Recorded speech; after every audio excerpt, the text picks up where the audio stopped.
Namaku Melissa Anggraini, dan hidupku berubah hanya karena satu tatapan.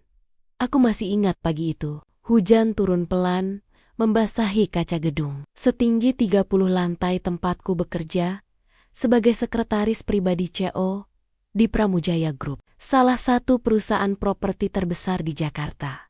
Jam menunjukkan jam 7:10 pagi. Seperti biasa, aku sudah duduk rapi di meja kerjaku, mengenakan blaus putih gading dan rok hitam formal. Rambutku terikat rapi, make up natural, dan laptop sudah menyala sebelum sebagian besar karyawan datang. Aku memang seperti itu. Workaholic, terlalu serius untuk ukuran perempuan 27 tahun. Aku tidak punya waktu untuk cinta, pikirku saat itu, sampai pintu lift khusus direksi terbuka. Semua orang tahu siapa yang keluar dari sana. Adam Pramujaya, CEO muda, 34 tahun, tampan, dingin, kaya raya, pewaris sekaligus pengembang perusahaan keluarga yang berhasil melipat gandakan aset dalam 5 tahun terakhir. Sepatunya berbunyi tegas di lantai marmer, jas hitamnya sempurna, wajahnya tenang, nyaris tanpa ekspresi. Aku berdiri seperti biasa. Selamat pagi, Pak Adam. Jadwal Anda hari ini sudah saya siapkan. Dia berhenti tepat di depanku. Dan untuk pertama kalinya, dia menatapku lebih lama dari biasanya. Pagi Melissa, hanya 2 kata. Tapi entah kenapa, dadaku terasa hangat. Aku tidak pernah berpikir bahwa perhatian kecil itu akan menjadi awal dari badai besar dalam hidupku. Sejujurnya, menjadi sekretaris CEO bukan pekerjaan mudah. Semua harus sempurna. Tidak boleh ada kesalahan jadwal. Tidak boleh ada dokumen terlambat. Tidak boleh ada celah. Tapi aku mencintai pekerjaanku. Aku bukan perempuan yang ingin kaya karena menikah. Aku ingin dihargai karena kemampuan. Namun di kantor ini, rupanya itu tidak cukup. Siang itu, saat aku mengantarkan berkas kontrak ke ruang rapat, aku merasakan tatapan yang tidak bersahabat.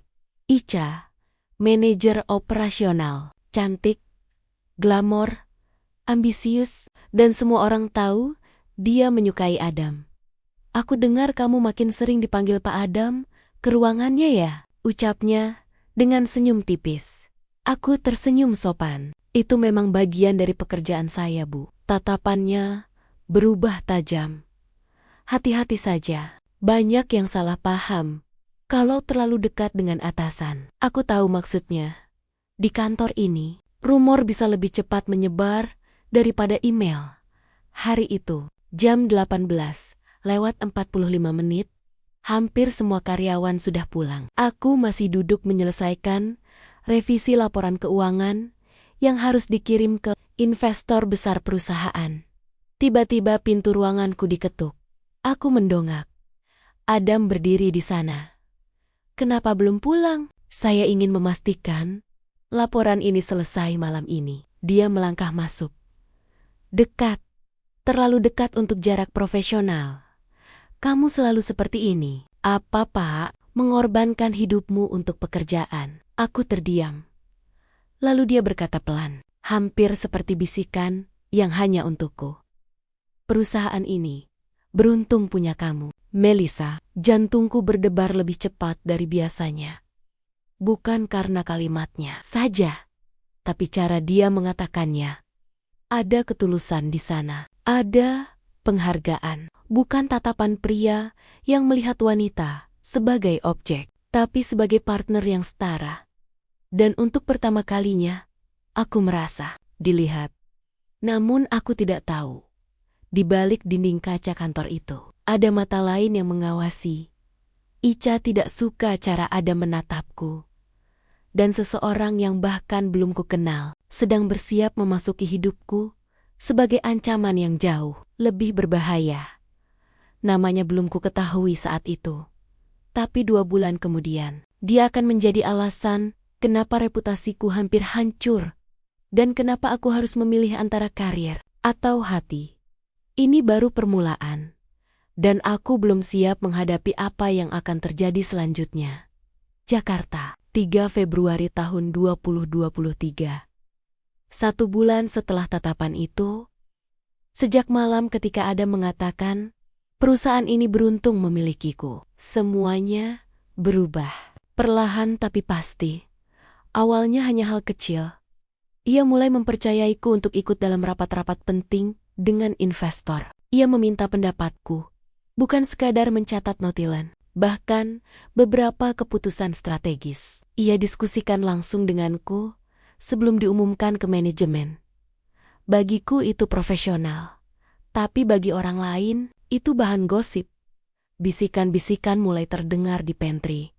Cantik sih ya, pantes aja.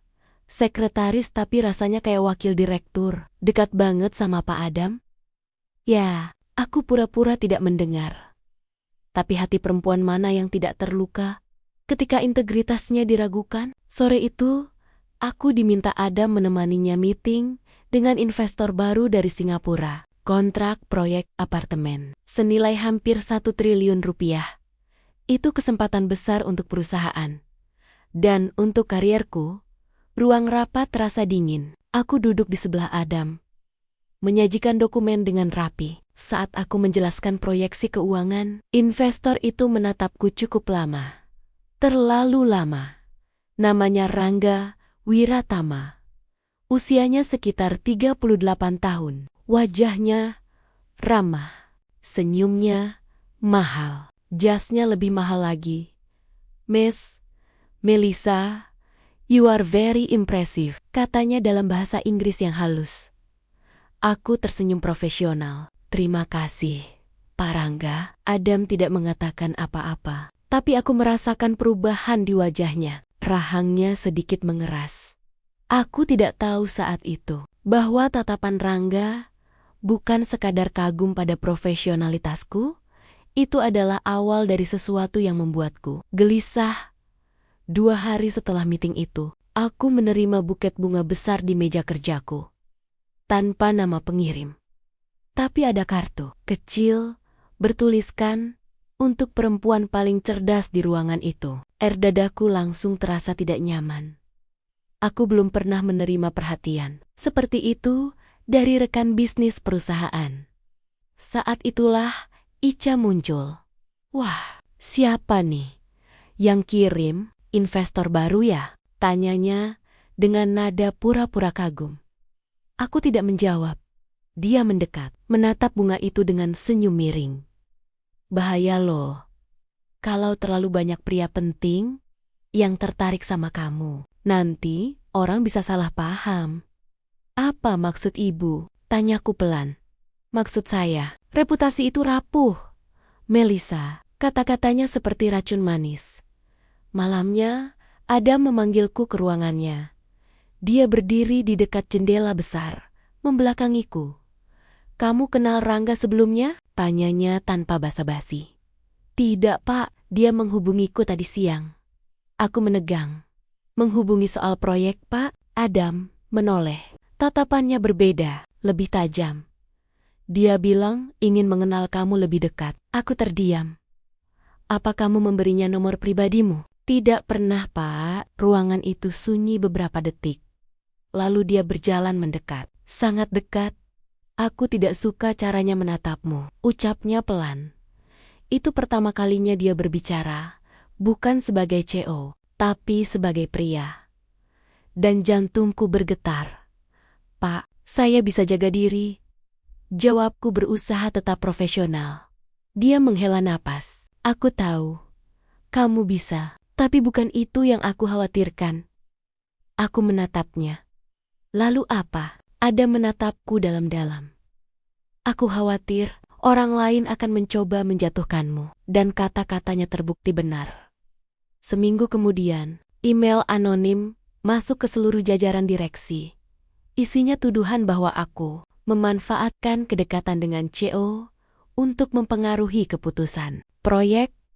Ada foto-foto yang diambil diam-diam. Saat aku dan Adam berdiskusi di ruangannya, sudut pengambilan gambar dibuat seolah-olah Tidak profesional. Dunia seperti berhenti berputar. Telepon kantorku tidak berhenti berdering. Tatapan karyawan berubah. Bisikan semakin keras. Dan yang paling menyakitkan, rapat direksi darurat diadakan tanpa memberitahuku. Dipanggil bukan sebagai sekretaris, tapi sebagai orang yang dituduh. Di depan semua orang, di depan Ica yang duduk dengan wajah tenang, seolah tidak tahu apa-apa, dan di depan Adam, pria yang entah akan membelaku atau menjaga nama perusahaannya. Malam itu aku sadar, bukan hanya hatiku yang terancam, tapi seluruh masa depanku, dan jika aku salah langkah sedikit saja, aku bisa kehilangan segalanya. Jakarta, 10 Februari tahun 2023. Ruang rapat direksi, lantai 30. Tanganku terasa dingin saat pintu ruang rapat itu tertutup di belakangku. Untuk pertama kalinya, sejak aku bekerja di Pramujaya Group, aku duduk bukan sebagai sekretaris yang mencatat keputusan, tapi sebagai perempuan yang dipertanyakan integritasnya. Tatapan mereka menusuk. Beberapa direksi menghindari kontak mata. Beberapa lainnya menatapku, seolah aku memang bersalah. Dan Ica duduk dengan tenang, menyilangkan kaki. Wajahnya nyaris tak menunjukkan emosi, tapi sudut bibirnya, aku bisa melihatnya, menyimpan kemenangan kecil. Adam berdiri di ujung meja panjang itu. "Melissa," ucap salah satu komisaris senior, "kami menerima laporan dan bukti visual yang menunjukkan adanya kedekatan yang tidak profesional antara kamu dan CEO. Aku menelan ludah. Saya tidak pernah melakukan pelanggaran etika, Pak." Foto-foto itu berbicara sebaliknya. Aku menatap layar besar di dinding. Itu memang aku dan Adam. Di ruangannya, berdiri cukup dekat. Tapi konteksnya, kami sedang membahas revisi kontrak. Tidak ada yang melanggar batas. Namun, sudut pengambilan gambar membuat semuanya terlihat intim. Seolah-olah aku memang perempuan yang memanfaatkan posisi. "Apa kamu punya hubungan khusus dengan Ceco?" tanya komisaris itu. Langsung, pertanyaan itu menghantamku lebih keras dari apapun. Ruangan sunyi. Aku bisa merasakan napas Adam tertahan. "Tidak," jawabku tegas. "Saya bekerja sesuai profesionalitas." Lalu Adam akhirnya berbicara. "Saya yang meminta Melissa mendampingi hampir semua rapat strategis. Itu keputusan saya sebagai CEO." Beberapa orang mulai berbisik, "Tapi apakah keputusan itu objektif?" Potong salah satu direksi lain. Kalimat itu seperti pisau. Karena bukan hanya aku yang diragukan, tapi Adam juga. Dan untuk pertama kalinya, aku merasa bersalah hanya karena ada pria berkuasa yang menghargai kemampuanku. Rapat itu berakhir tanpa keputusan jelas. Tapi rumor sudah telanjur menyebar. Hari itu, saat aku kembali ke meja kerjaku, tidak ada lagi senyum ramah dari rekan-rekan kantor. Tidak ada lagi obrolan ringan, yang ada hanya tatapan penuh prasangka. Di dalam diriku, sesuatu perlahan retak. Aku selalu bangga menjadi perempuan mandiri. Aku membangun karierku dari nol, lulus cum laude dari Universitas Indonesia. Namun satu email, anonim, cukup untuk membuat semua pencapaianku terlihat seperti sandiwara. Sore itu, saat kantor mulai sepi, Adam memanggilku lagi. Begitu pintu ruangannya tertutup, aku tidak lagi bisa menahan air mata. "Pak, kalau memang kehadiran saya merugikan perusahaan, saya siap mundur." Adam langsung berdiri. "Jangan pernah mengatakan itu lagi. Saya tidak mau jadi alasan reputasi Anda dipertanyakan." Dia berjalan, mendekat. Wajahnya tidak lagi setenang biasanya. "Kamu pikir aku peduli dengan gosip seperti itu?" "Saya peduli," jawabku lirih. "Nama saya dipertaruhkan. Masa depan saya dipertaruhkan." Adam menatapku lama. Lalu dengan suara lebih rendah, ia berkata, "Justru karena itu, aku tidak akan membiarkan kamu sendirian menghadapi ini." Dadaku sesak. "Pak Adam, ini bukan hanya soal perusahaan. Dia terdiam, dan untuk pertama kalinya, sejak semua ini terjadi, ada sesuatu yang lebih jujur di antara kami. Tatapan yang terlalu dalam untuk disebut profesional. Kalau saya bertahan di sini, kataku, pelan, orang akan terus berpikir saya memanfaatkan Anda. Ada mendekat satu langkah lagi. Dan kalau kamu pergi, aku terdiam. Karena jawabannya sederhana dan menyakitkan. Kalau aku pergi, berarti mereka menang. Ica menang. Orang yang menyebarkan email itu menang. Dan mungkin Rangga, yang sejak rapat terakhir, mulai mengirim pesan singkat ke nomor pribadiku. Entah bagaimana, dia mendapatkannya, juga menang. Pesan terakhirnya sore tadi masih terngiang di pikiranku. Kamu terlihat sendirian di sana. Kalau butuh perlindungan, aku selalu ada. Kalimat yang terdengar manis, tapi membuat bulu kuduku berdiri. Malam itu, aku pulang dengan perasaan campur aduk. Di dalam taksi, aku menatap pantulan wajahku di jendela. Apakah aku terlalu polos? Apakah aku terlalu percaya bahwa kerja keras saja cukup? Aku tidak tahu siapa dalang di balik email itu. Tapi satu hal mulai jelas. Ini bukan lagi sekadar gosip kantor. Ini permainan kekuasaan. Dan aku adalah pion yang sedang diperebutkan. Pertanyaannya sekarang, apakah aku akan diam dan bertahan? Atau mulai melawan? Meski risikonya menghancurkan semuanya. Jakarta, 18 Februari tahun 2023. Aku memilih untuk tidak mundur. Kalau aku pergi sekarang, semua tuduhan itu akan dianggap benar. Semua kerja kerasku selama ini akan runtuh hanya karena satu skenario murahan yang dirancang seseorang di balik layar. Dan aku tahu, seseorang itu tidak jauh dariku. Sejak rapat direksi hari itu, sikap Ica berubah semakin terang-terangan. Ia mulai mengambil alih beberapa akses koordinasi yang biasa menjadi tanggung jawabku. Beberapa email penting tidak lagi diteruskan padaku. Bahkan, jadwal rapat mendadak diubah tanpa pemberitahuan. Aku mulai dikucilkan secara halus. Tapi yang membuatku benar-benar gelisah adalah Rangga. Pria itu semakin sering mengirim pesan, awalnya sopan. Bagaimana kabarmu hari ini? Semoga kamu tidak terlalu tertekan. Lalu semakin personal. Aku tidak suka melihat perempuan secerdas kamu diperlakukan tidak adil. Kamu pantas berada di tempat yang lebih tinggi, bukan sekadar sekretaris. Aku tidak pernah membalas panjang, hanya jawaban singkat. Formal, sampai suatu sore. Pesan itu berubah. Makan malam denganku. Kita bisa bicara tentang masa depanmu. Dadaku terasa sesak membaca kalimat itu. Seolah-olah karierku adalah sesuatu yang bisa ditukar. Dengan meja makan dan segelas wine mahal, aku berniat mengabaikannya. Tapi malam itu, Adam memanggilku ke ruangannya. Kita harus jaga hubungan dengan Rangga. Katanya serius. Dia investor terbesar untuk proyek Sudirman. Aku menatapnya. Dia mengundang saya makan malam, Pak. Adam terdiam. Beberapa detik yang terasa sangat panjang. Sebagai perwakilan perusahaan, tanyanya akhirnya. Ada kemungkinan itu bukan sekadar profesional. Adam mengepalkan rahangnya, namun sebagai cowok, ia tidak bisa menunjukkan kecemburuan, tidak bisa menunjukkan kekhawatiran berlebihan.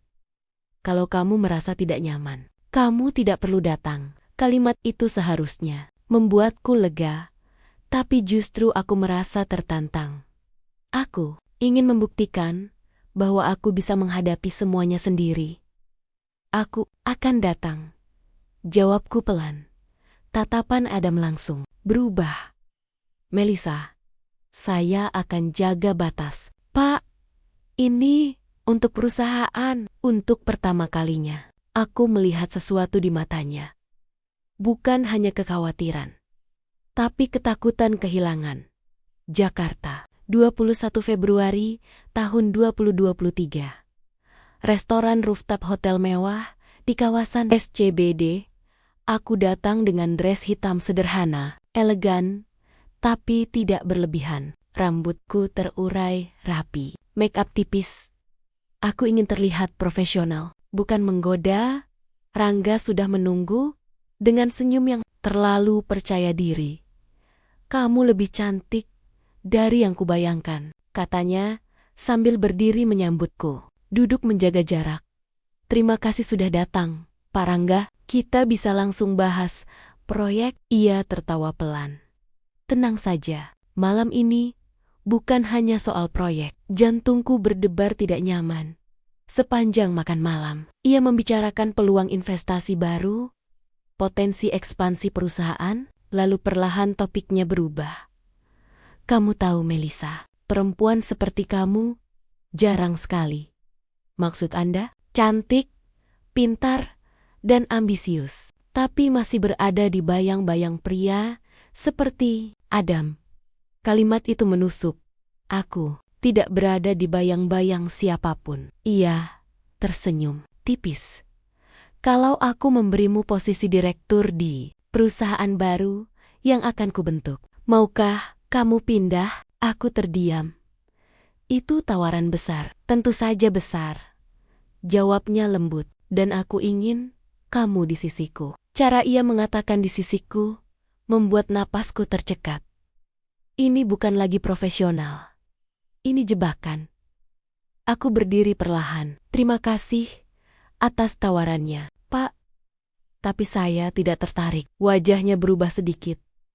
"Kamu yakin?" "Sangat yakin." Ia ikut berdiri, mendekat sedikit terlalu dekat. "Jangan terlalu loyal pada orang yang belum tentu memilihmu, Melissa." Kalimat itu membuatku gemetar. "Belum tentu memilihmu.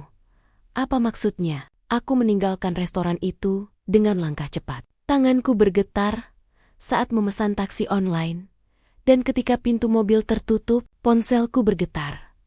Pesan dari nomor tak dikenal.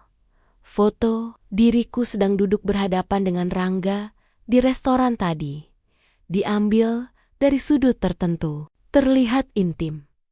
Pesan di bawahnya hanya satu kalimat. "Sekarang kamu tidak bisa bilang ini hanya gosip." Darahku terasa membeku. Seseorang mengikutiku. Seseorang sudah merencanakan ini. Dan tiba-tiba aku sadar, makan malam itu bukan kebetulan. Itu perangkap. Dan aku baru saja masuk terlalu dalam. Jakarta, 22 Februari tahun 2023, pukul 07,4 pagi. Tanganku masih gemetar saat memasuki lobi gedung Pramujaya Group. Semalaman aku hampir tidak tidur. Foto itu terus terbayang di kepalaku.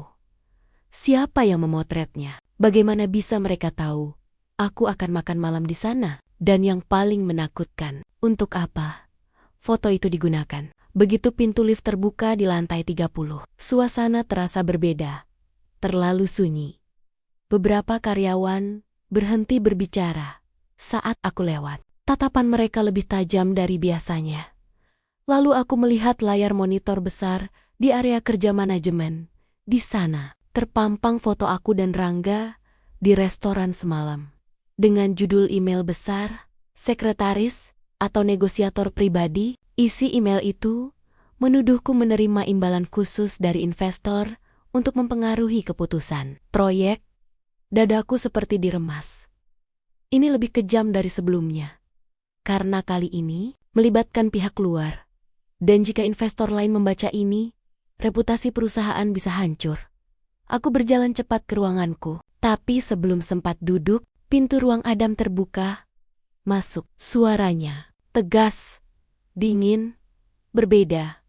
Aku melangkah masuk dengan jantung berdebar. Foto itu juga ada di mejanya. "Jelaskan," katanya singkat. "Aku datang untuk menjaga hubungan profesional." "Pak, saya menolak semua tawaran pribadi." Adam menatapku tajam. "Apa dia menyentuhmu?" Pertanyaan itu membuatku terdiam. "Tidak." "Apakah kamu menerima sesuatu darinya?" "Tidak." Sunyi beberapa detik. Lalu ia menghela napas panjang dan memejamkan mata. "Aku percaya padamu." Kalimat itu membuat mataku panas. Tapi dewan direksi tidak akan semudah itu percaya. Seolah-olah takdir memang ingin menjatuhkanku. Pukul 10.00 pagi. Rapat direksi darurat kembali digelar. Dan kali ini, Rangga hadir secara virtual. Wajahnya muncul di layar besar. Senyumnya tenang, terlalu tenang. Saya hanya mengundang MS Melissa untuk diskusi santai. Katanya dengan nada ramah. Kalau ada yang menafsirkan berbeda, mungkin itu hanya kesalahpahaman. Kesalahpahaman? Foto itu jelas dibuat untuk menghancurkanku. Namun, lanjutnya, jika perusahaan merasa tidak nyaman dengan keterlibatan beliau dalam proyek ini, saya terbuka untuk evaluasi. Evaluasi. Itu kode halus untuk mengganti aku. Salah satu komisaris langsung bicara. Untuk menjaga stabilitas kerjasama, mungkin Melissa perlu dinonaktifkan sementara dari proyek Sudirman. Dinonaktifkan? Itu langkah pertama menuju pengasingan. Aku menatap Adam. Wajahnya keras, rahangnya tegang, tapi ia tidak bisa melawan keputusan kolektif dewan begitu saja. Dan untuk pertama kalinya, aku merasa benar-benar sendirian. Siang itu, Ica mendatangiku dengan langkah santai. Kasihan ya Melissa, padahal kamu sudah berusaha keras. Aku menatapnya tanpa emosi. Kamu tahu sesuatu tentang ini? Ia tersenyum. Kamu terlalu naif untuk dunia sebesar ini. Kalimat itu bukan jawaban, tapi cukup untuk membuatku curiga. Sore harinya, aku resmi dicabut dari proyek terbesar perusahaan. Akses dataku dibatasi.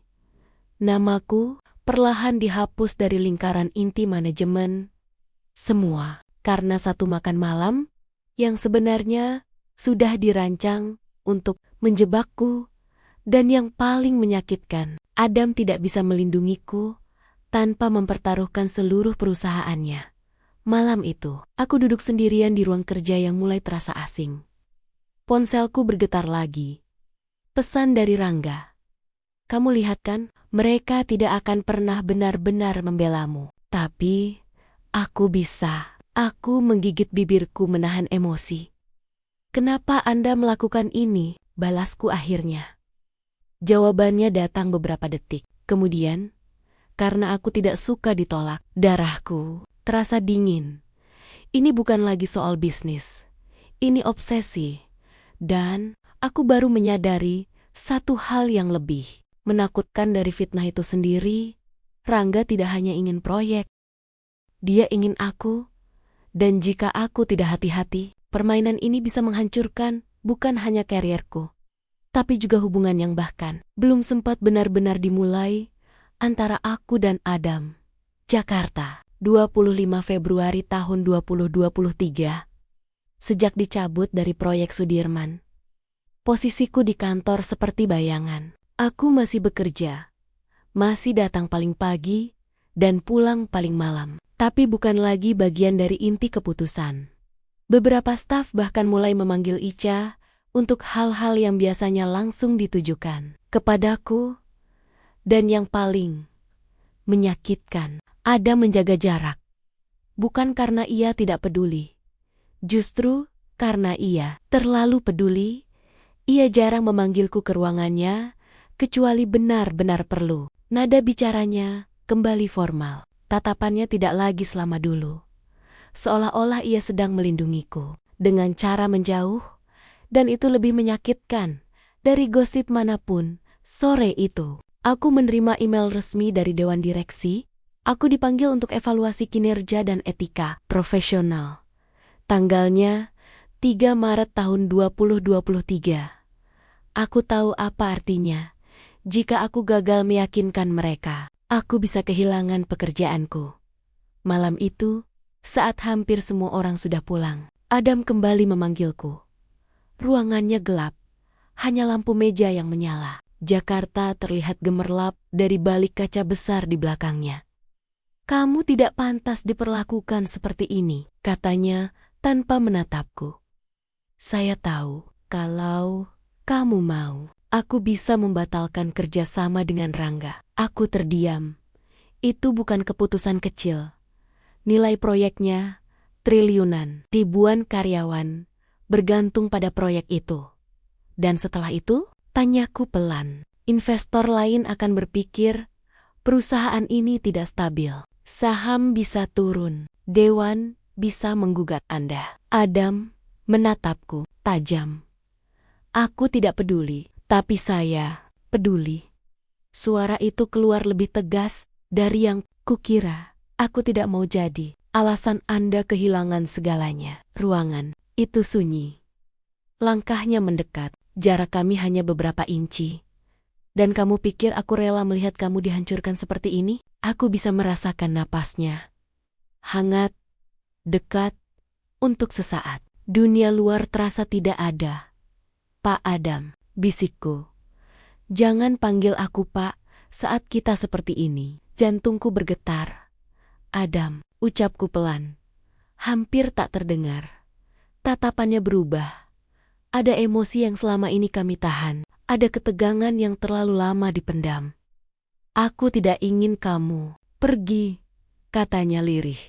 Kalimat itu membuat dinding pertahananku runtuh. Tapi mungkin itu satu-satunya cara menghentikan ini. Jawabku. Ia terdiam. Aku bisa mengundurkan diri. Lanjutku. Dengan begitu, mereka tidak punya alasan menyerang Anda lagi. Adam mengepalkan tangannya. Jangan membuat keputusan bodoh hanya untuk melindungiku. Aku tidak bodoh. Jawabku lembut. Aku hanya tidak ingin menjadi beban. Tatapan kami bertemu lama. Lalu, untuk pertama kalinya, ia menyentuh tanganku. Bukan sentuhan sembrono, tapi lembut. Hati-hati. Seolah aku sesuatu yang rapuh. Kamu bukan beban, Melissa. Ucapnya pelan. Kamu adalah alasan aku masih percaya pada perusahaan ini. Air mataku jatuh tanpa bisa aku tahan. Dan di detik itu, aku sadar satu hal. Aku mencintainya. Bukan karena ia CEO. Bukan karena ia kaya. Tapi karena di balik semua kekuasaan dan ketegasannya, ia pria yang tulus. Namun cinta tidak selalu datang di waktu yang tepat. Keesokan harinya, berita lebih buruk datang. Rangga mengirim surat resmi ke Dewan Direksi. Ia menyatakan bahwa kelanjutan investasinya bergantung pada perubahan struktur tim proyek untuk menghindari konflik kepentingan, nama yang ia sebut secara tidak langsung, aku. Itu bukan ancaman kosong, itu ultimatum. Dan jika perusahaan menolak, proyek batal. Jika proyek batal, kerugian besar. Dan semua akan menunjuk padaku sebagai penyebabnya. Malam itu, aku duduk sendirian di apartemen kecilku, di Tebet. Aku memandangi kontrak kerja yang dulu. Ku tanda tangani dengan bangga, air mata jatuh tanpa suara. Mungkin ini memang akhir dari perjalananku di Pramujaya Group. Mungkin cara melawan, bukan dengan bertahan, tapi dengan mengorbankan diri sendiri. Dan untuk pertama kalinya, sejak semua ini dimulai, aku mulai mempertimbangkan untuk pergi. Pergi dari perusahaan, pergi dari Adam. Meski itu berarti meninggalkan cinta yang baru saja berani kuakui di dalam hatiku. Jakarta. 1 Maret tahun 2023. Aku tidak tidur. Semalaman, surat pengunduran diri sudah kutulis. Rapi, formal, tanpa emosi. Seolah-olah ini hanya keputusan profesional biasa. Padahal kenyataannya, hatiku seperti diremas. Pagi itu, aku berdiri di depan gedung Pramujaya Group dengan amplop putih di tanganku. Angin Jakarta terasa lebih dingin dari biasanya. Jika aku menyerahkan surat ini, semua akan selesai. Tidak ada lagi fitnah, tidak ada lagi tekanan, tidak ada lagi tatapan menyakitkan, tapi juga tidak ada lagi Adam. Aku melangkah masuk. Lift terasa lebih lama dari biasanya. Setiap angka yang bertambah seperti menghitung mundur keberanianku. Ting, pintu terbuka di lantai 30. Dan sebelum aku sempat melangkah keluar, seseorang sudah berdiri di sana. Adam, seolah ia tahu, kita perlu bicara, katanya pelan.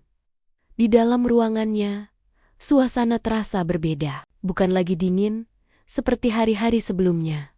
Ia menatap amplop di tanganku. Itu apa? Aku menarik napas dalam. Surat pengunduran diri. Saya. Wajahnya mengeras.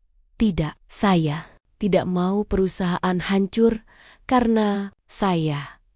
Perusahaan ini tidak akan hancur karena kamu, Rangga, sudah memberi ultimatum. Adam berjalan mendekat. Dan kamu pikir aku akan membiarkan dia mengatur hidupmu? Aku terdiam.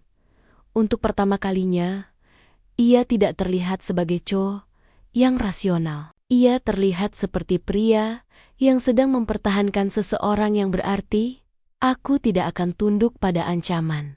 Lanjutnya, dan aku tidak akan membiarkan kamu pergi demi menyelamatkanku. Ini bukan soal menyelamatkan Anda. Jawabku pelan. Ini soal harga diri saya. Ia berhenti tepat di depanku. Kalau kamu pergi sekarang, itu artinya kamu mengakui tuduhan mereka. Kalimat itu menamparku. Karena ia benar, jika aku pergi, Ica menang. Jika aku pergi, Rangga menang. Dan aku akan selamanya dikenal sebagai sekretaris yang tersingkir karena skandal. Tanganku gemetar. Lalu apa yang harus saya lakukan? Adam menatapku dalam. Lawan. Satu kata. Tapi terasa seperti percikan api di tengah kegelapan. Hari itu, untuk pertama kalinya, aku tidak lagi merasa menjadi korban. Aku mulai berpikir, siapa yang mendapat keuntungan dari dua skandal ini? Siapa yang tahu detail jadwalku? Siapa yang punya akses ke sistem internal untuk menyebarkan email anonim? Siapa yang tahu lokasi makan malamku dengan Rangga? Jawabannya mulai mengerucut. Ica, manajer yang tiba-tiba mengambil alih banyak akses. Wanita yang terlalu tenang di tengah kekacauan. Wanita yang jelas merasa terancam oleh keberadaanku.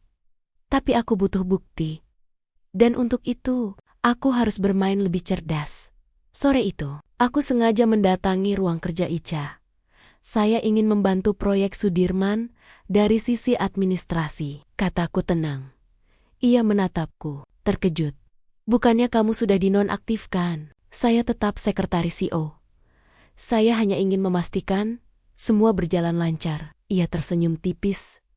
Baiklah, tapi jangan terlalu berharap kembali ke posisi lamamu. Aku membalas senyumnya. Kali ini bukan senyum polos. Aku mulai mengamati sistem log email, riwayat akses dokumen, waktu pengiriman pesan anonim, dan satu hal menarik perhatianku, email fitnah pertama dikirim dari IP internal kantor pada jam ketika hampir semua staf sudah pulang, kecuali satu orang. Ica, jantungku berdetak lebih cepat. Permainan ini belum selesai. Dan aku tidak akan lagi menjadi pion. Malam itu, saat kantor sepi, Adam menghampiriku lagi. Kamu tidak jadi pergi? Aku menggeleng.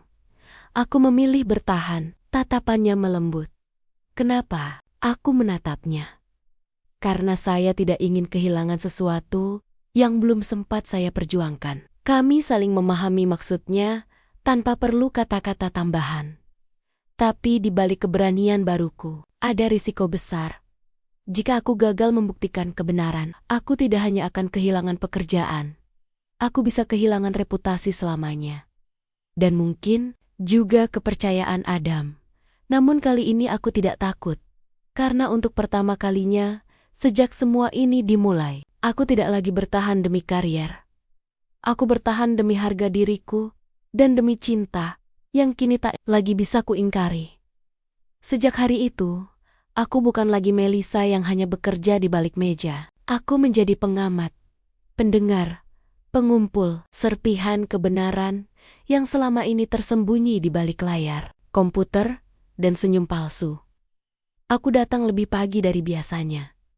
Server, email kantor, masih sepi aktivitas. Aku meminta bantuan tim IT dengan alasan audit administrasi rutin. Beruntung, salah satu staf IT cukup dekat denganku sejak dulu. Ada yang aneh dari log ini. Mbak, bisiknya pelan, sambil menunjuk layar. Aku menahan napas. Email anonim pertama dikirim lewat jaringan internal lantai 28. Lantai 28. Itu lantai divisi operasional, tempat Ica berkantor. Dan pengirimnya pakai VPN internal kantor. Artinya, dia paham sistem. Jantungku berdetak lebih cepat. Ini bukan kebetulan. Seseorang memang sengaja menyamarkannya. Namun belum sempat aku melangkah lebih jauh. Badai berikutnya datang. Pagi itu, Adam dipanggil Dewan Direksi. Rangga kembali mengirim surat. Kali ini lebih tegas, jika dalam 7 hari tidak ada perombakan tim manajemen yang bermasalah, ia akan menarik seluruh dananya dari proyek Sudirman. 7 hari. Itu ultimatum resmi. Dan aku tahu, maksudnya tetap sama. Aku, siang itu, Ica masuk ke ruanganku tanpa mengetuk. Waktu kamu tinggal sedikit, katanya pelan. Aku pura-pura tidak mengerti. Maksud ibu, kamu pikir Adam bisa terus membelamu? Pada akhirnya, bisnis tetap nomor 1. Ia mendekat, menatapku lurus. Dan kalau kamu benar-benar mencintainya, kamu akan pergi sebelum semuanya hancur. Kalimat itu menusuk. Karena sebagian dari diriku sempat berpikir begitu. Tapi sekarang tidak lagi. Aku berdiri, kalau memang saya bersalah, tunjukkan buktinya. Ia tersenyum tipis. Bukti bisa diciptakan. Melissa, darahku terasa dingin. Itu bukan ancaman tersirat lagi. Itu pengakuan terselubung. Malamnya, Adam datang ke apartemenku. Untuk pertama kalinya, ia masuk ke ruang pribadiku. Tanpa jas, tanpa dasi. Hanya kemeja putih, dengan lengan tergulung. Ia terlihat lelah. Aku sedang ditekan. Katanya jujur. Aku tahu kalau proyek ini gagal. Ribuan karyawan bisa terdampak. Aku menunduk.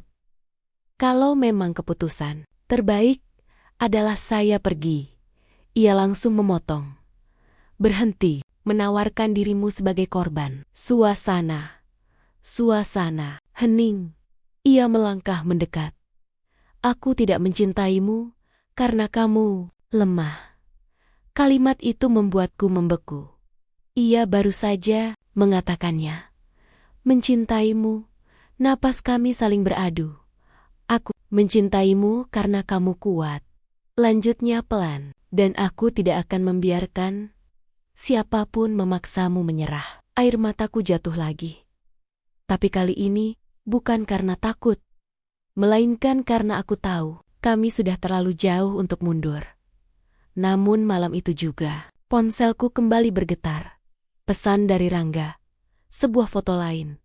Kali ini, foto Adam memasuki apartemenku beberapa menit sebelumnya. Diambil dari kejauhan, aku langsung gemetar. Pesan di bawahnya membuat perutku mual. Sekarang aku punya alasan yang lebih kuat. Tanganku hampir menjatuhkan ponsel. Ia mengawasiku. Ia mengawasi kami. Dan kini bukan hanya reputasiku yang terancam, tapi Adam juga. Jika foto itu sampai ke Dewan Direksi, semua akan terlihat seperti hubungan rahasia yang mempengaruhi keputusan bisnis. Aku menatap Adam dengan wajah pucat. Ada yang mengikuti kita. Ia mengambil ponselku. Membaca pesan itu, rahangnya mengeras. Ini sudah melewati batas. Dan di detik itu, aku sadar, ini bukan lagi sekadar perang reputasi. Ini sudah menjadi permainan kotor yang dirancang untuk menjatuhkan kami berdua. Pertanyaannya sekarang, apakah aku cukup kuat menghadapi kebenaran yang mungkin jauh lebih gelap dari yang kubayangkan? Jakarta, 6 Maret tahun 2023. Sejak foto Adam di depan apartemenku dikirim oleh Rangga, tidur menjadi kemewahan yang tak lagi kumiliki. Kami sepakat untuk tidak panik. Tapi kami juga tahu, ini bukan ancaman kosong. Rangga tidak hanya ingin menjatuhkanku, ia ingin menekan Adam. Dan cara paling efektif untuk menjatuhkan seorang CEO bukan dengan menyerangnya langsung, tapi dengan menghancurkan perempuan yang ia lindungi. Pagi itu, Adam memanggil kepala keamanan perusahaan secara diam-diam. Kami tidak ingin dewan direksi tahu dulu. Cek CCTV sekitar apartemen Melissa dan kantor. Perintah Adam tegas. Aku duduk di seberangnya, mencoba tetap tenang. Beberapa jam kemudian, hasil awal keluar. Ada satu mobil hitam yang terlihat beberapa kali parkir. Tak jauh dari apartemenku, plat nomornya terekam samar. Dan lebih mengejutkan lagi, mobil yang sama terlihat di area parkir gedung kantor pada malam pengiriman email anonim. Pertama, dadaku terasa sesak. Ini bukan kebetulan. Ini pengawasan terencana. Siang harinya, aku kembali ke ruang IT dengan alasan audit lanjutan. Masih ada yang aneh, kata staf IT itu pelan. Akun VPN internal yang dipakai kirim email ternyata pernah dipakai login dari laptop pribadi. Laptop siapa? Ia menatapku ragu. Aku menahan napas. Laptop itu terdaftar atas nama Ica Pratama. Dunia seolah berhenti berputar. Semua potongan mulai menyatu. Akses lantai ke-28, pengetahuan sistem, ketenangan, mencurigakan. Dan sekarang, jejak digital. Tapi satu pertanyaan masih menggantung.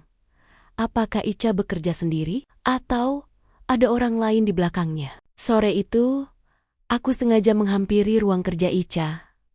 Ada waktu sebentar, tanyaku tenang. Ia mengangkat alis. Untuk apa? Aku ingin bicara dari hati ke hati. Ia tertawa kecil. Hati di dunia ini. Aku menutup pintu di belakangku. Kenapa Anda melakukan ini? Wajahnya berubah dingin. Kamu pikir aku takut padamu? Saya punya bukti akses VPN. Ia berdiri perlahan. Bukti? Bukti itu bisa hilang. Kalimatnya membuatku merinding. Apa Rangga bekerja sama dengan Anda? Senyumnya melebar tipis. Kamu terlalu percaya diri kalau mengira semua ini hanya karena Adam. Jantungku berdebar. Maksud Anda? Ia mendekat. Suaranya rendah. Dunia bisnis itu soal kepemilikan. Melissa, siapa yang menguasai? Siapa? Aku mulai mengerti. Rangga tidak hanya ingin aku, ia ingin pengaruh.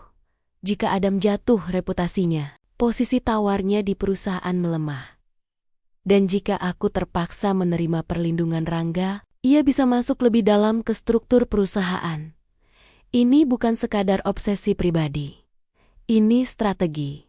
Dan Ica mungkin hanya pion yang merasa diuntungkan jika aku tersingkir. Malam itu, Adam datang menemuiku lagi. Aku menunjukkan semua temuan. Ia terdiam lama. Kalau ini benar, katanya pelan, kita tidak hanya menghadapi skandal internal, kita menghadapi upaya pengambil alihan secara halus. Aku menatapnya. Apa yang akan kita lakukan? Ia menatapku dalam. Kita kumpulkan bukti lengkap, lalu kita buka semuanya di rapat dewan. Risikonya besar. Aku tahu, aku menggenggam tangannya. Kalau ini gagal, kita jatuh bersama, katanya tegas. Kalimat itu membuat hatiku bergetar. Bukan hanya karena romantis, tapi karena ia benar-benar siap mempertaruhkan segalanya. Namun saat aku pulang malam itu, pesan baru kembali masuk dari Rangga. Kamu mulai menyelidiki, ya? Tanganku gemetar. Kamu tidak akan menemukan apa-apa tanpa persetujuanku. Aku menelan ludah. Lalu pesan berikutnya datang. Dan kalau kamu terus memaksa, aku tidak hanya akan menghancurkan kariermu. Aku akan menghancurkan Adam. Air mataku jatuh tanpa bisa kutahan. Permainan ini lebih besar dari yang kami kira. Dan untuk pertama kalinya, aku mulai takut. Bukan untuk diriku, tapi untuk pria yang kini menjadi pusat hidupku. Karena jika langkah kami salah sedikit saja, bukan hanya cinta kami yang hancur, tapi seluruh perusahaan bisa runtuh bersamanya. Jakarta, 8 Maret tahun 2023. Aku tidak pernah membayangkan hidupku akan berubah menjadi permainan. Strategi seperti ini. Dulu, yang kupikirkan hanya deadline, laporan, dan jadwal rapat. Sekarang, yang kupikirkan adalah bagaimana menyelamatkan perusahaan dari investor yang manipulatif, manajer yang haus ambisi, dan skandal yang bisa meledak kapan saja. Dan di tengah semua itu, ada cinta yang tumbuh terlalu cepat di waktu yang salah. Pagi itu, Adam memanggilku lebih awal dari biasanya. Ruangannya terasa lebih sunyi, lebih tegang. Aku sudah minta tim hukum mengaudit perjanjian investasi Rangga. Katanya serius. Ada celah? Ada. Tapi kalau kita pakai itu, dia bisa menyeret kita ke pengadilan. Aku menatapnya. Artinya perang terbuka. Ia mengangguk pelan. Kita bisa menang, tapi reputasi perusahaan akan terguncang. Aku menarik napas dalam. Dan kalau kita diam, dia akan terus menekan. Sampai kamu pergi. Atau sampai aku tunduk. Jawabannya jelas. Kami terpojok. Siang harinya, situasi makin panas. Rangga tiba-tiba datang, langsung ke kantor. Tanpa janji, tanpa pemberitahuan. Ia masuk dengan senyum percaya diri. Seolah-olah gedung ini miliknya. Aku ingin bicara dengan Melissa, katanya di depan resepsionis. Aku mendengarnya. Dari jauh, dadaku berdebar. Adam langsung keluar dari ruangannya. Ada yang bisa saya bantu, Pak Rangga? Pak Rangga? Suaranya tegas. Rangga tersenyum tipis. Saya hanya ingin memastikan kondisi mental tim Anda tetap stabil. Tatapannya beralih kepadaku. Terutama sekretaris kesayangan Anda. Suasana di lantai itu langsung sunyi. Tatapan karyawan tertuju pada kami. Adam berdiri sedikit di depanku. Sikap protektifnya terlihat jelas. Semua komunikasi bisnis dilakukan secara resmi. Ucap Adam dingin. Bukan dengan cara seperti ini. Rangga mendekat sedikit. Kalau begitu, mungkin kita perlu rapat besar supaya semuanya transparan. Itu ancaman terselubung. Ia ingin membuka isu ini ke level yang lebih tinggi. Dan jika ia membocorkan foto-foto pribadi kami, skandalnya akan meledak. Sore itu, aku menerima telepon dari nomor tak dikenal. Suara perempuan di seberang sana terdengar ragu. Mbak Melissa? Ya.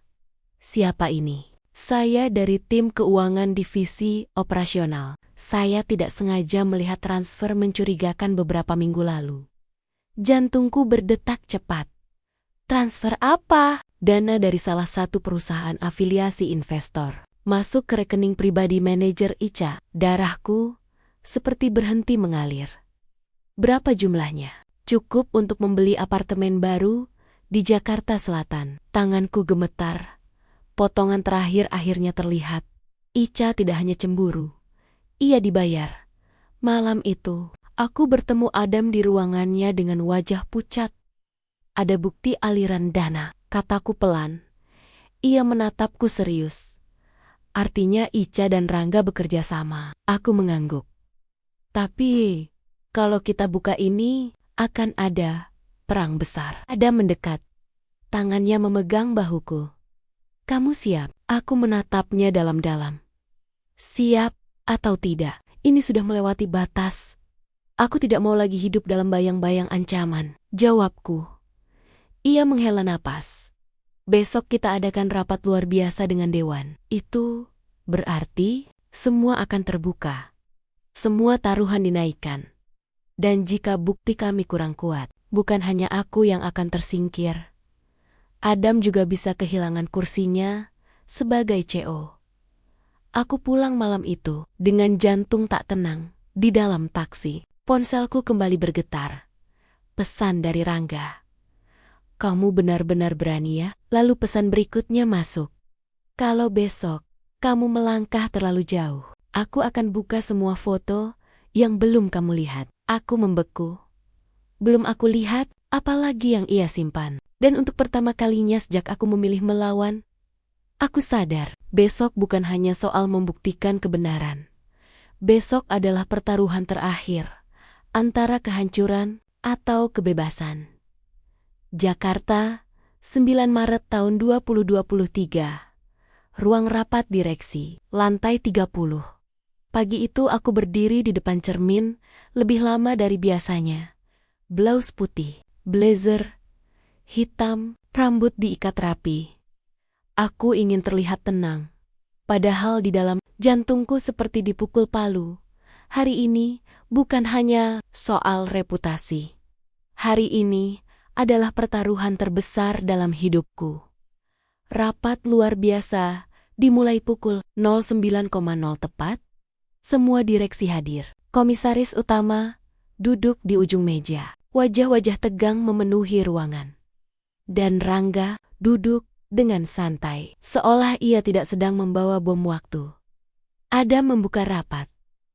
Kita berkumpul hari ini untuk menyelesaikan isu yang selama ini mengganggu stabilitas perusahaan. Tatapannya tegas, tidak goyah, lalu ia mempersilakanku berbicara. Tanganku sedikit gemetar saat menyalakan layar presentasi. Ada indikasi manipulasi internal dan konflik kepentingan yang melibatkan pihak eksternal? Ucapku jelas. Beberapa orang langsung saling pandang. Aku memunculkan data log VPN. Waktu, akses IP, address, lokasi lantai 28. Lalu bukti transfer dana dari perusahaan afiliasi investor ke rekening pribadi seorang manajer. Ruangan itu berubah sunyi. Ica yang duduk beberapa kursi dariku mulai pucat. Ini fitnah, serunya tiba-tiba. Aku menatapnya.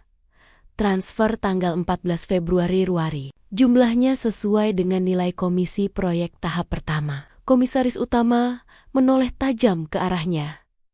Ica, apakah ini benar? Wajahnya menegang. Ada kesalahan administratif. Rangga tiba-tiba menyela. Perusahaan saya tidak pernah menyuap siapapun. Suasana memanas. Adam berdiri. Kami tidak menuduh tanpa dasar. Semua data sudah diverifikasi tim hukum. Rangga tersenyum tipis. Baiklah, kalau begitu, izinkan saya juga transparan. Ia mengambil ponselnya, dan dalam 1 detik, layar besar di ruang rapat menampilkan foto. Adam keluar dari apartemenku. Lalu foto kami berdiri sangat dekat di ruangannya. Beberapa minggu lalu, sudutnya sengaja dibuat ambigu. Ini juga bagian dari transparansi. Ucap Rangga. Tenang. Ruangan itu langsung riuh. Beberapa direksi terlihat terkejut. Seseorang bahkan berbisik. Ini sudah tidak profesional. Dadaku terasa seperti jatuh ke jurang. Inilah yang ia maksud. Foto yang belum kulihat. Dan sekarang semuanya diputar balikkan? Seolah-olah aku memang memiliki hubungan rahasia yang memengaruhi keputusan bisnis. Adam menatap layar tanpa ekspresi. Lalu ia berkata pelan tapi tegas. Ya, saya mencintai Melissa. Ruangan itu membeku. Aku membeku. Semua orang membeku. Namun, lanjutnya, hubungan itu tidak pernah mempengaruhi keputusan bisnis. Semua keputusan proyek Sudirman melalui mekanisme kolektif. Suasana makin tegang. Jika Dewan merasa posisi saya terganggu oleh isu ini, katanya lagi, saya siap mempertanggungjawabkannya. Secara profesional, aku tidak menyangka ia akan sejauh ini mengakui perasaannya di depan Dewan, mempertaruhkan kursinya, hanya untuk tidak membiarkanku sendirian. Air mataku hampir jatuh, tapi ku tahan. Ini belum selesai. Komisaris utama mengetuk meja. Kita tidak akan membahas urusan pribadi selama tidak terbukti mempengaruhi keputusan perusahaan. Yang lebih penting adalah dugaan suap. Semua mata kembali ke Ica. Wajahnya sudah kehilangan ketenangan. Aku hanya menerima dana konsultasi dari perusahaan afiliasi investor yang sedang negosiasi dengan kita? Tanya komisaris tajam.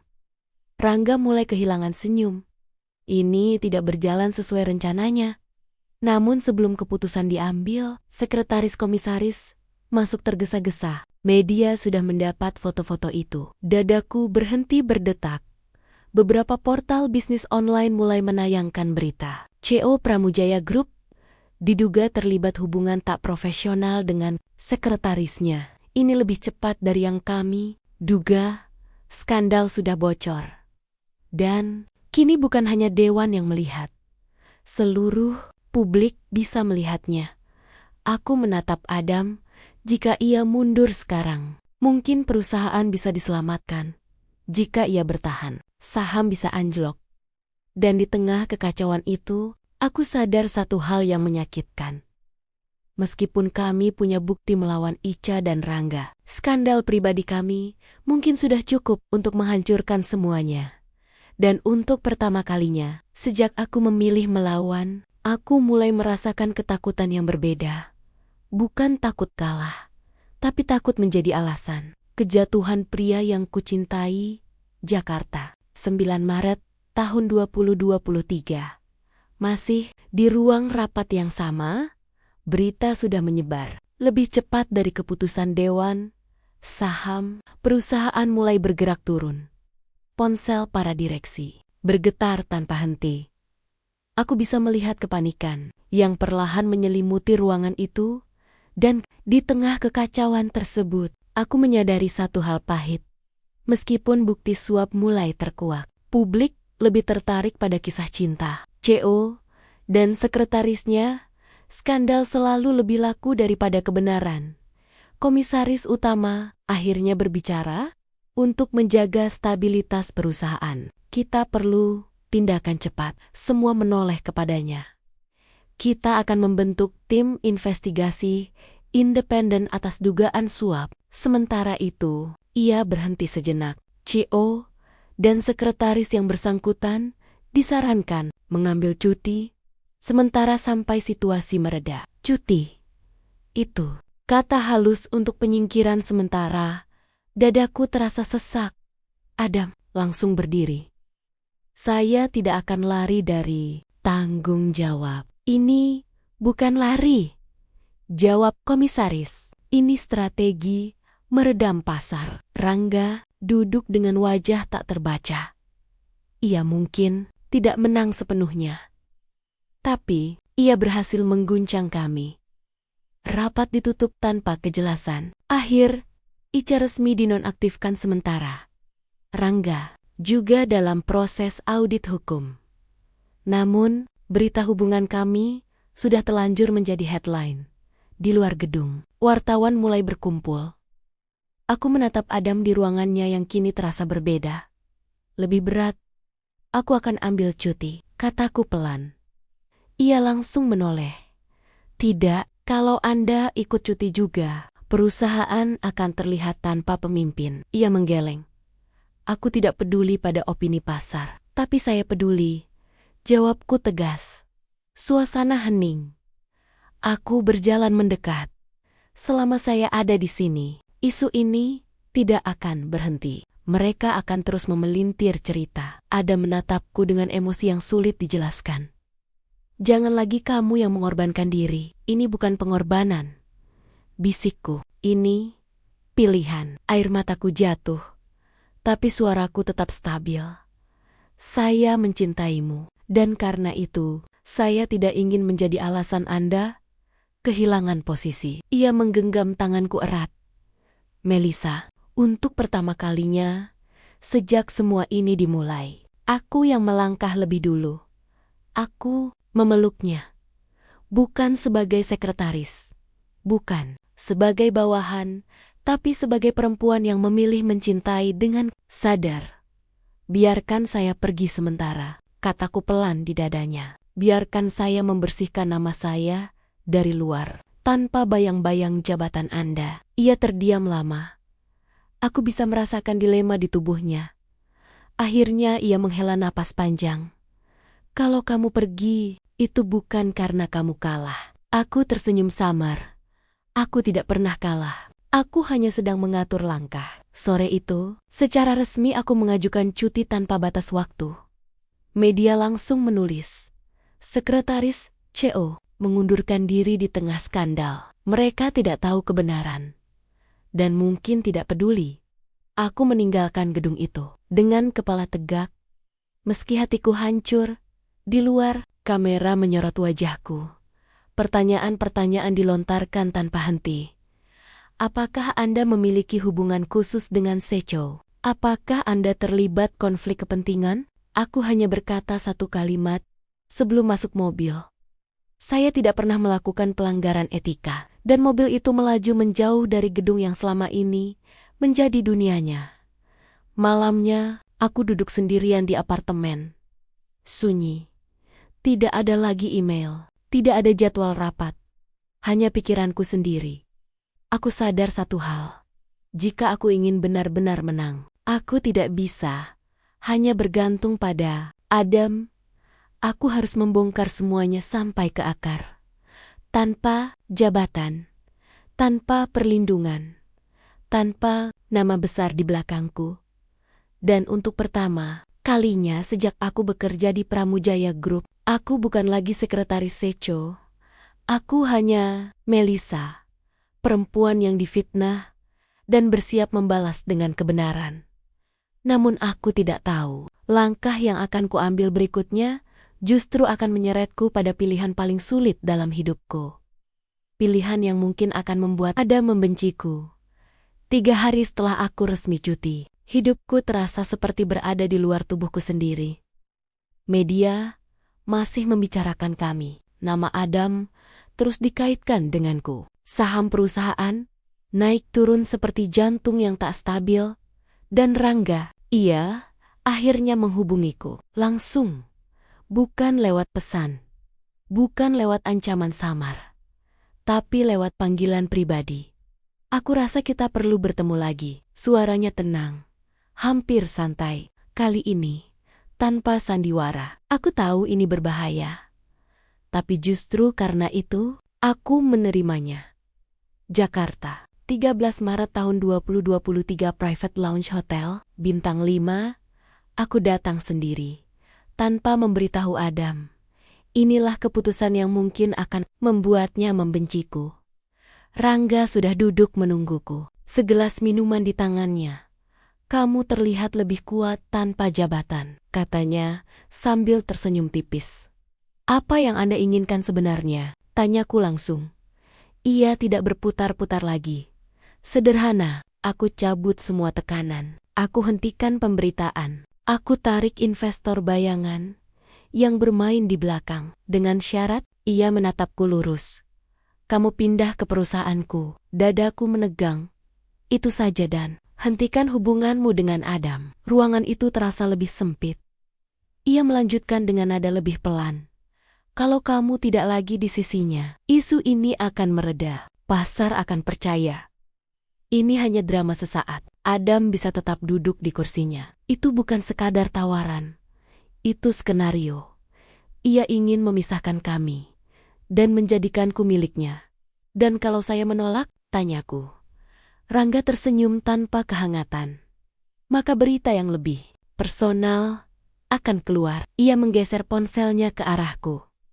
Foto-foto lain, sudut lebih dekat, waktu berbeda. Momen ketika Adam memelukku di ruangannya setelah rapat. Besar, tidak vulgar. Tapi cukup untuk membuat opini publik menghancurkan kami. Aku merasa napasku tercekat. Ia sudah merencanakan semuanya sejak awal. Kenapa saya? Bisikku. Karena kamu bukan hanya cantik, jawabnya. Kamu berpengaruh pada keputusan Adam. Dan pria kuat selalu punya titik lemah. Air mata hampir jatuh. Tapi ku tahan. Aku berdiri. Kalau saya setuju, Anda benar-benar menghentikan semuanya? Semua? Jawabnya tenang. Asal kamu datang ke sisiku, bukan ke sisinya. Langkahku terasa berat saat keluar dari ruangan itu. Malam itu, aku duduk sendirian di apartemen. Aku tahu, aku tidak bisa memberitahu Adam. Ia tidak akan pernah membiarkanku menerima kesepakatan itu. Dan jika ia tahu, aku bertemu Rangga diam-diam, ia mungkin merasa dikhianati. Tapi jika aku tidak melakukan apapun, skandal ini akan terus menghancurkannya. Aku memandangi ponselku lama, lalu akhirnya aku mengirim pesan pada Rangga. Saya setuju untuk pindah perusahaan Anda. Beberapa detik kemudian, balasan datang. Keputusan bijak. Dadaku seperti runtuh. Ini bukan karena aku tergoda. Ini karena aku ingin menghentikan perang ini. Aku ingin Adam tetap berdiri sebagai CEO. Meski itu berarti aku harus pergi untuk selamanya. Keesokan harinya, berita mengejutkan muncul. Investor Rangga mengumumkan dukungan penuh terhadap Pramujaya Group dan menghentikan semua isu negatif. Pasar mulai stabil, saham perlahan naik kembali. Di kantor, tekanan mulai mereda. Adam menghubungiku. Kamu dengar berita itu? Iya. Aneh sekali. Seperti seseorang tiba-tiba menarik semua serangan. Aku terdiam. Ia melanjutkan dengan nada lebih pelan. Melissa, kamu melakukan sesuatu tanpa memberitahuku. Air mataku jatuh. Tapi suaraku tetap stabil. Aku hanya ingin semuanya selesai. Jawab aku. Sunyi beberapa detik yang terasa sangat panjang. Akhirnya, aku berkata pelan. Aku akan pindah kerja. Di seberang sana, tidak ada suara. Hanya napasnya yang berat. Kamu bercanda. Aku sudah menerima tawaran. Dari Rangga, aku menutup mata. Iya, dan untuk pertama kalinya, sejak kami saling mengakui perasaan, aku mendengar nada yang belum pernah keluar dari suaranya. Kekecewaan. Jadi ini caramu mencintaiku? Tanyanya lirih. Dadaku terasa hancur. Aku melakukan ini supaya kamu tetap berdiri. Jawabannya datang, pelan, patah. Aku tidak pernah memintamu mengorbankan kita. Panggilan itu berakhir tanpa kata selamat tinggal. Dan malam itu, aku benar-benar merasa kehilangan. Aku berhasil menyelamatkan perusahaannya. Tapi mungkin aku baru saja menghancurkan satu-satunya cinta yang pernah kuinginkan. Sejak malam aku mengatakan akan pindah ke perusahaan Rangga. Adam tidak pernah menghubungiku lagi. Tidak ada pesan, tidak ada telepon, tidak ada satupun tanda bahwa aku masih berarti. Dan itu jauh lebih menyakitkan daripada semua fitnah yang pernah menimpaku. Media mulai menurunkan isu. Saham perusahaan stabil. Nama Adam perlahan bersih dari headline sensasional. Semua berjalan sesuai rencana. Kecuali hatiku. Hari pertamaku resmi bergabung di perusahaan baru Rangga terasa seperti memasuki dunia asing. Gedungnya megah. Interiornya mewah. Semua orang memperlakukanku seperti aset penting. Selamat datang, Direktur Pengembangan Strategis, kata Rangga sambil tersenyum tipis. Jabatan itu terdengar tinggi, gaji yang ia tawarkan hampir 2 kali lipat dari sebelumnya. Tapi setiap langkahku di ruangan, itu terasa seperti pengkhianatan. Aku tidak pernah benar-benar ingin berada di sini. Aku hanya ingin menghentikan perang. Namun, aku mulai menyadari satu hal yang mengerikan. Rangga tidak pernah benar-benar menghentikan permainan. Ia hanya memindahkannya ke tempat yang lebih sunyi. Beberapa hari pertama, ia bersikap profesional. Terlalu profesional. Tidak ada ancaman, tidak ada rayuan berlebihan. Tapi tatapannya selalu sama. Seolah aku adalah sesuatu yang telah ia menangkan. Dan aku membencinya. Sementara itu, dari berita bisnis aku membaca bahwa Adam menghadiri konferensi pers. Ia berdiri di depan kamera dengan tenang. Kami telah menyelesaikan isu internal dan memperkuat sistem tata kelola perusahaan, katanya tegas. Tidak ada satu kata pun tentang aku, seolah aku tidak pernah ada. Itu yang membuat dadaku semakin sesak. Malam itu, aku akhirnya menerima pesan dari Adam. Hanya satu kalimat. Semoga kamu bahagia dengan pilihanmu. Aku menatap layar ponsel lama sekali. Bahagia? Aku bahkan tidak bisa tidur tanpa memikirkan wajahnya. Aku membalas singkat. Aku melakukan ini untukmu. Balasan datang lebih cepat dari yang kuduga. Aku tidak pernah meminta kamu pergi. Air mataku jatuh tanpa bisa kutahan. Aku tahu ia terluka. Dan mungkin ia berpikir aku memilih kekuasaan, memilih jabatan, memilih pria yang lebih kuat secara finansial. Padahal yang sebenarnya kupilih adalah keselamatannya. Tapi cinta tidak selalu terlihat logis dari luar. Seminggu kemudian, aku dipanggil ke ruang kerja Rangga. Aku ingin kamu mendampingiku di acara gala investor minggu depan, katanya santai. Sebagai apa? Sebagai partner bisnis. Tatapannya dalam. Terlalu dalam. Aku tidak akan menjadi simbol pribadi Anda. Jawabku tegas. Ia tersenyum tipis. Kita lihat saja nanti. Di detik itu, aku sadar. Aku mungkin sudah menghentikan serangan terhadap Adam. Tapi aku masuk ke wilayah yang jauh lebih berbahaya. Wilayah di mana aku sendirian, tanpa perlindungan, tanpa cinta yang menguatkanku.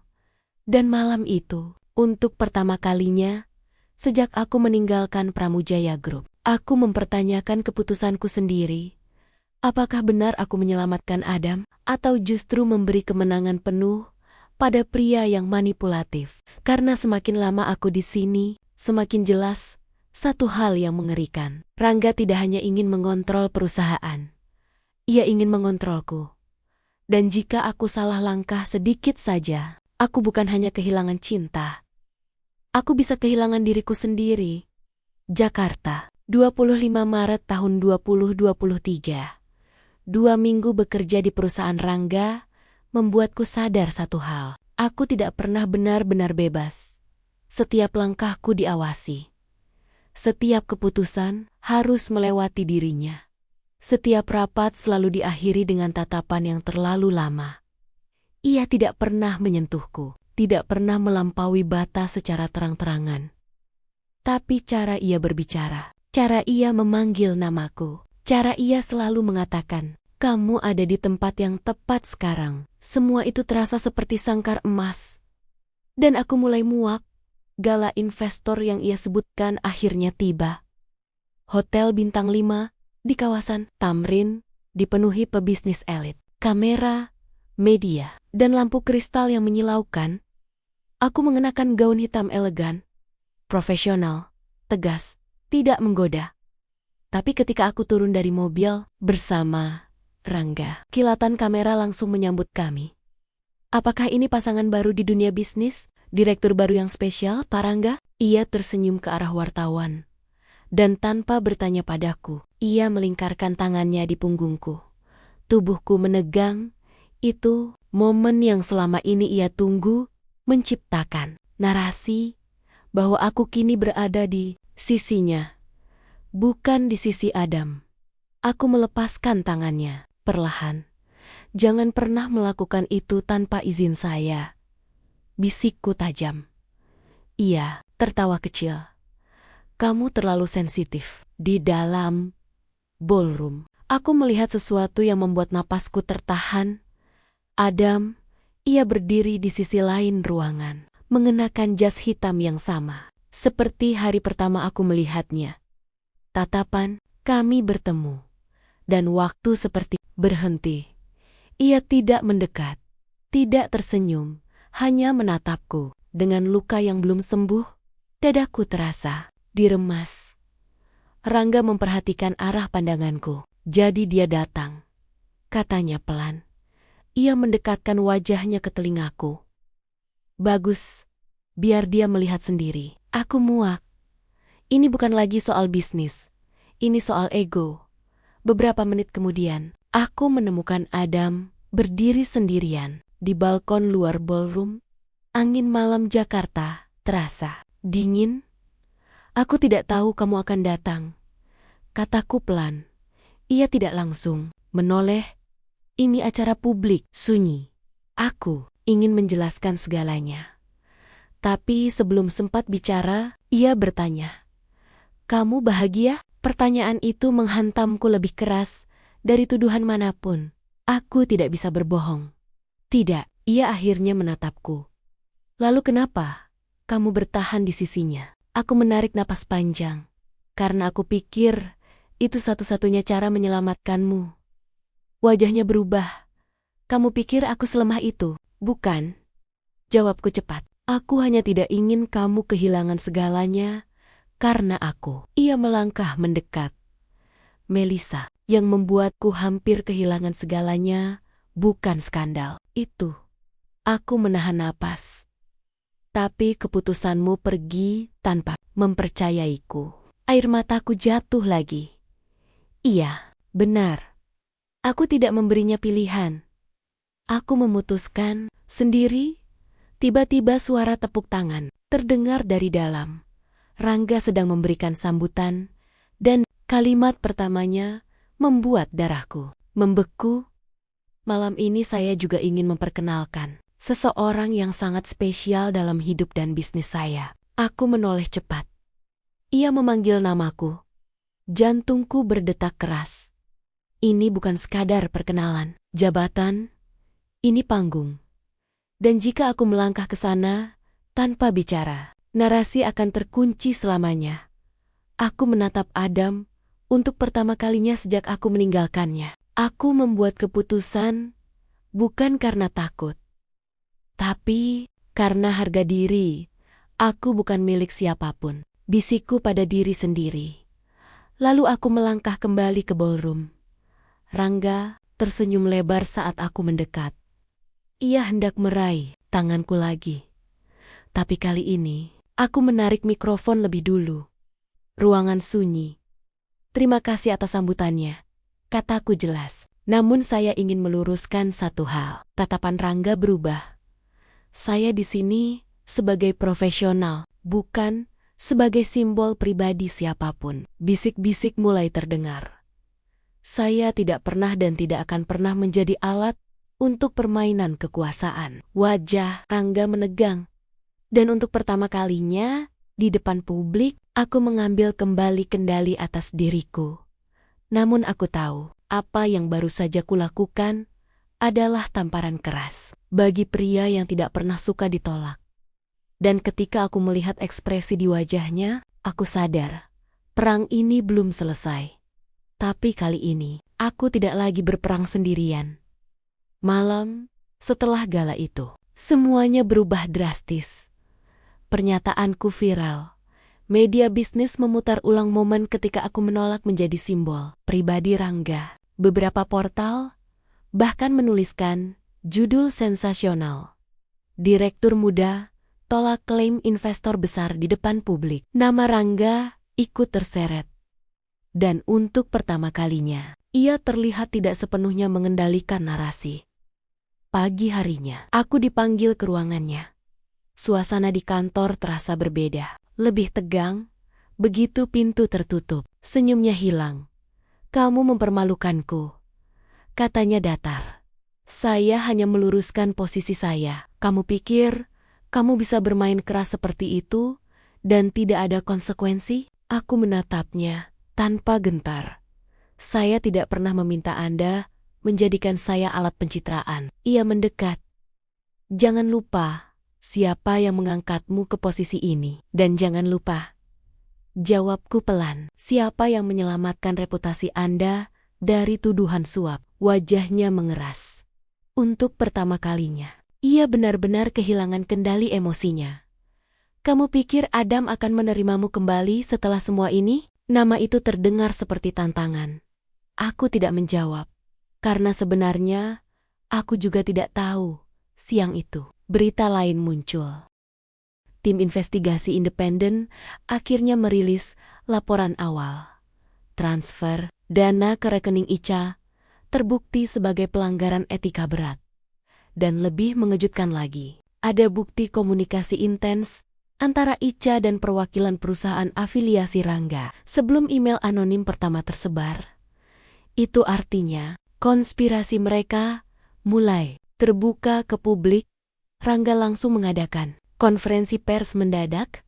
Ia membantah semua tuduhan. Mengatakan dirinya tidak tahu menahu soal transfer. Mengklaim itu tindakan personal Ica. Ia mencoba melepaskan diri. Tapi pasar tidak sepenuhnya percaya. Nilai saham perusahaan, afiliasinya mulai goyah. Dan untuk pertama kalinya sejak semua ini dimulai, ia berada di posisi defensif. Malamnya, aku menerima pesan dari Adam. Terima kasih sudah berdiri untuk dirimu sendiri. Hanya itu. Tapi kalimat itu membuat dadaku hangat. Aku membalas, perlahan, aku tidak ingin lagi hidup dalam ketakutan. Beberapa detik kemudian, teleponku berdering. Suara Adam terdengar lebih lembut dari sebelumnya. Kamu luar biasa tadi malam. Aku terdiam. Dan aku bodoh karena pernah meragukan kekuatanmu. Air. Mataku jatuh lagi. Apakah semuanya sudah terlambat? Tanyaku lirih. Sunyi beberapa detik. Aku tidak pernah berhenti mencintaimu. Jantungku berdegup kencang. Tapi aku ingin kamu kembali, bukan karena tekanan, bukan karena perang, tapi karena kamu memilihku. Kalimat itu terasa seperti kesempatan kedua. Namun kebahagiaan kecil itu tidak berlangsung lama. Beberapa jam kemudian, aku menerima email internal mendadak. Posisiku sebagai Direktur Pengembangan Strategis ditinjau ulang karena dianggap tidak sejalan dengan visi kepemimpinan. Itu cara halus untuk mengatakan, aku sedang disingkirkan. Rangga tidak suka kehilangan kendali. Dan ia tidak akan membiarkanku pergi begitu saja, tanpa membayar harga. Aku duduk di apartemenku malam itu, menatap langit Jakarta. Aku sudah kehilangan pekerjaan sekali. Aku sudah kehilangan cinta sekali. Aku tidak akan kehilangan diriku lagi. Dan jika kali ini, aku harus benar-benar memilih, aku tahu jawabannya. Bukan kekuasaan. Bukan jabatan, tapi cinta yang berdiri sejajar, bukan mengendalikan. Keesokan harinya, aku menulis satu surat lagi. Bukan surat pengunduran diri, karena terpaksa, tapi surat yang lahir dari kesadaran. Aku mengundurkan diri dari perusahaan Rangga, tanpa negosiasi, tanpa ketakutan. Dan kali ini, ketika aku melangkah keluar dari gedung itu, aku tidak merasa kalah. Aku merasa bebas. Namun aku tahu, keputusan ini akan memicu satu reaksi terakhir dari pria yang tidak pernah suka kehilangan. Dan aku belum tahu seberapa jauh ia akan melangkah untuk membalasnya. 4 hari setelah aku resmi keluar dari perusahaan Rangga, balasan itu datang bukan dalam bentuk ancaman, langsung, bukan dalam bentuk pesan intimidasi, tapi dalam bentuk yang jauh lebih berbahaya, gugatan hukum. Perusahaannya melayangkan tuntutan terhadap Pramujaya Group atas dugaan pelanggaran etika dan pencemaran nama baik terkait hasil investigasi internal. Ia ingin menyeret Adam ke meja hijau. Ia ingin membuat perusahaan kembali goyah. Dan yang paling menyakitkan, namaku disebut dalam dokumen gugatan itu sebagai pihak yang membocorkan informasi sensitif. Tanganku gemetar saat membaca berita tersebut. Ini serangan terakhirnya. Dan kali ini, ia tidak menyerangku sendirian. Ia menyerang Adam secara terbuka. Adam menghubungiku. Malam itu juga, kita akan hadapi ini. Katanya, tegas. Aku tidak ingin kamu terlibat lagi. Jawabku cepat. Kamu sudah terlalu banyak berkorban. Sunyi beberapa detik. Melissa, suaranya melembut, berhenti mencoba melindungiku. Sendirian. Apa? Aku menutup mata. Iya benar.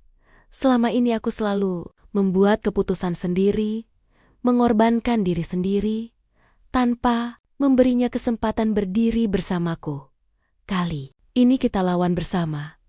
Lanjutnya, dan untuk pertama kalinya, sejak semua ini dimulai, aku tidak merasa perlu mundur. Sidang mediasi pertama digelar awal April 2023.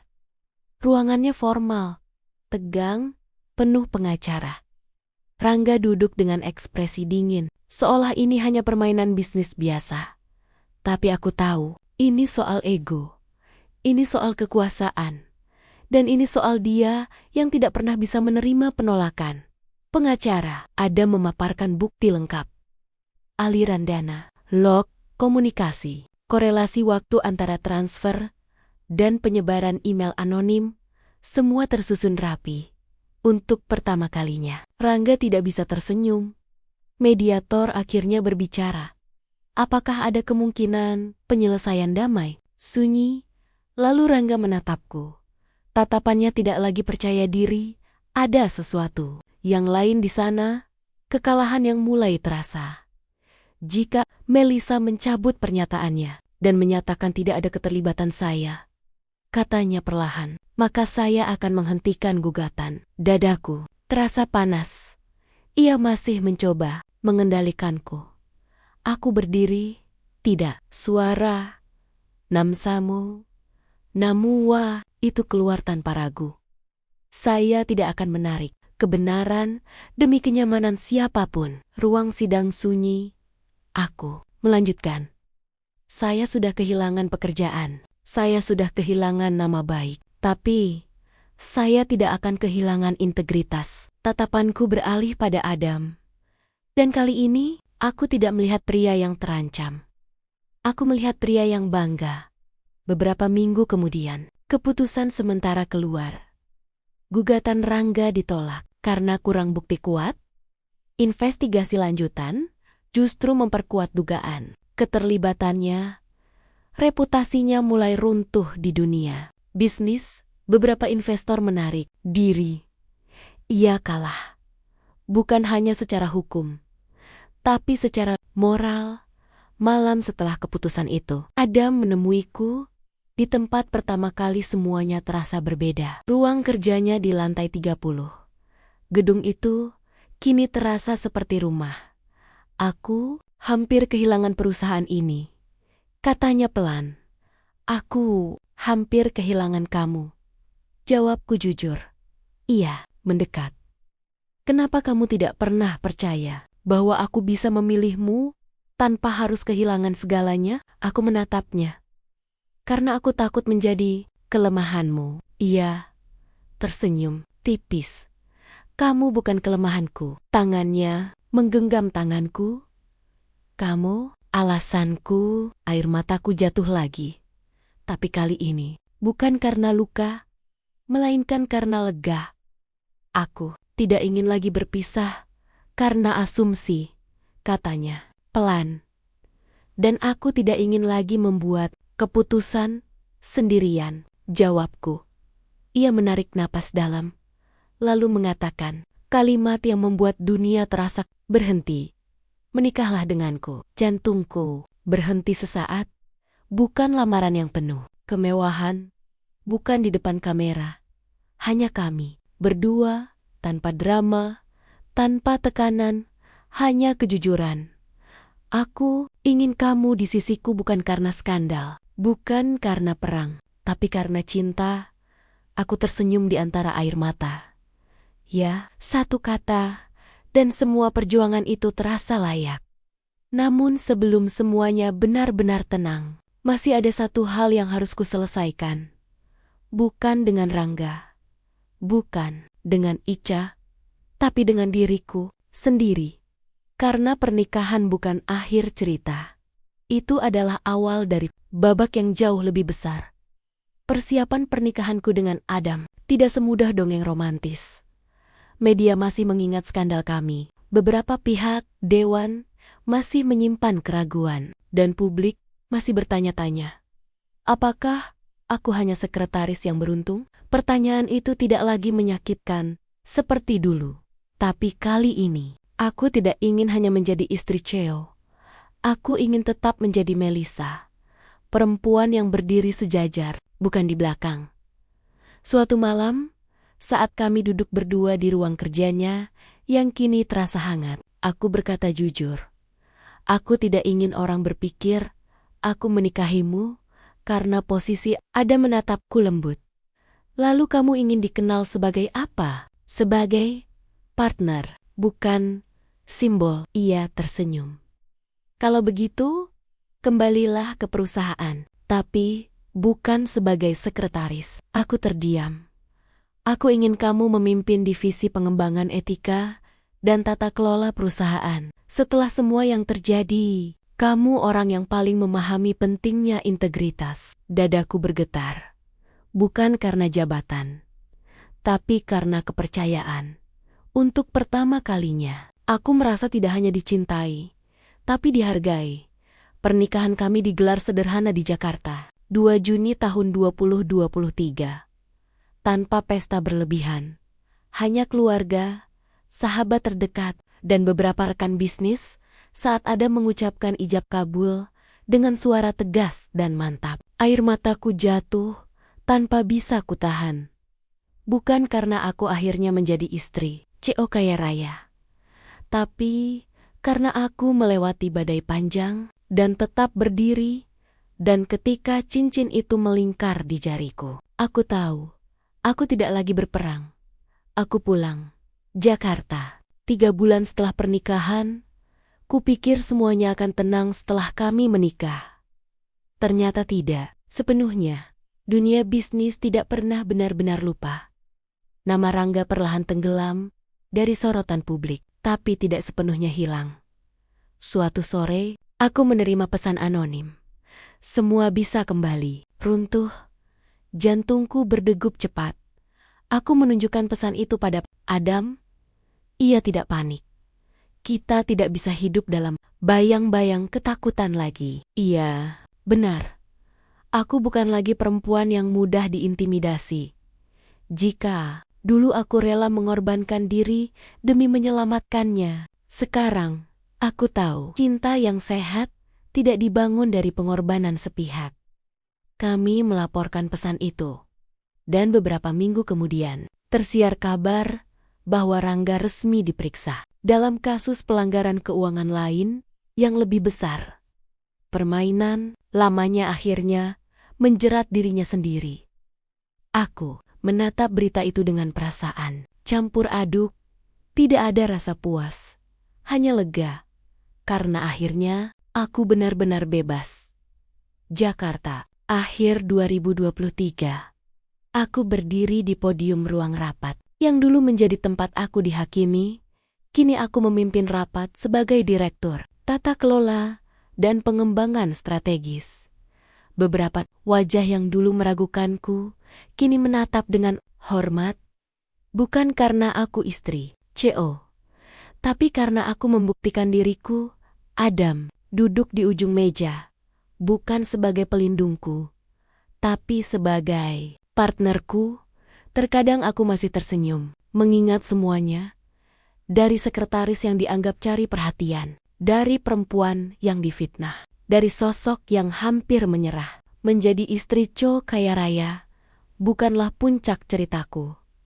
Yang menjadi puncak adalah, aku tidak pernah kehilangan diriku. Cinta memang penting, tapi harga diri lebih penting, dan ketika keduanya berjalan berdampingan, tidak ada lagi yang bisa menjatuhkan kita. Namaku Melissa. Dulu aku hanya sekretaris. Sekarang aku adalah istri, pemimpin, dan perempuan yang belajar bahwa cinta sejati bukan tentang siapa yang lebih berkuasa, tapi tentang siapa yang tetap bertahan, tanpa harus kehilangan dirinya sendiri. Dan jika kamu bertanya apakah semua perjuangan itu sepadan, jawabannya sederhana. Ya, karena pada akhirnya, aku tidak hanya mendapatkan pria yang kucintai. Aku mendapatkan diriku kembali.